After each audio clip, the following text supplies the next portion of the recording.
Magsasagawa ang Department of Education ng maagang pagpaparehistro sa mga pampublikong paaralan sa January 26. Ito'y para mas maaga raw nilang maaksyonan ang mga posibleng maging problema sa mga paaralan sa susunod na pasukan.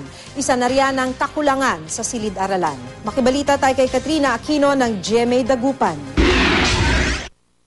Mag-aapat na buwan nang walang silid-aralan ng mahigit 100 mag-aaral ng San Vicente Elementary School sa Santa Maria, Pangasinan. Kung hindi sa covered court, sa ilalim ng puno ng akasya sila nagkaklase. Mainit man at maingay ang paligid, tinitiis ito ng mga mag-aaral. Ang mga grade 6 pupil na nagre-review para sa National Achievement Test, walang magawa sa kanilang sitwasyon. Mainit po, saka po hindi po kami makapag-concentrate na mag-review po.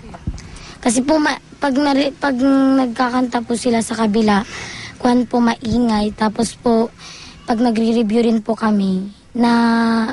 Kumagandaming disturbance. Opo. Pati ang mga guro, aminadong nahihirapan na. Hirap po talaga, ma'am, kasi talagang sisigaw ka. Gagamitin mo yung boses mo na malakas. Mas mainit. Para marinig nila. Inayos na noong Setyembre ng nakarang taon ang mga lumang classroom dito. Pero dahil sa mga pag-ulang naranasan sa Pangasinan, muling nasira ang mga silid. Hindi na muli pang naipaayos ang mga ito dahil sa kawalan ng pondo. Sana po ayusin po yung mga room namin para maging maayos pong pagtuturo.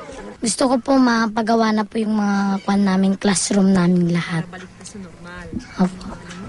Sa buong bansa, gumagawa na raw ng hakbang DepEd para wala ng mga ganitong problema pa sa susunod na pasukan.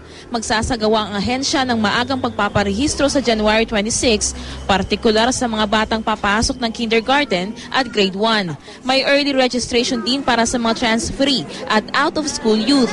Sa pamamagitan daw nito, malalaman ng DepEd ng maaga ang mga kakailanganin sa mga pampublikong paaralan para agad makagawa ng aksyon. Katrina Aquino, Nagbabalita, Pilipinas.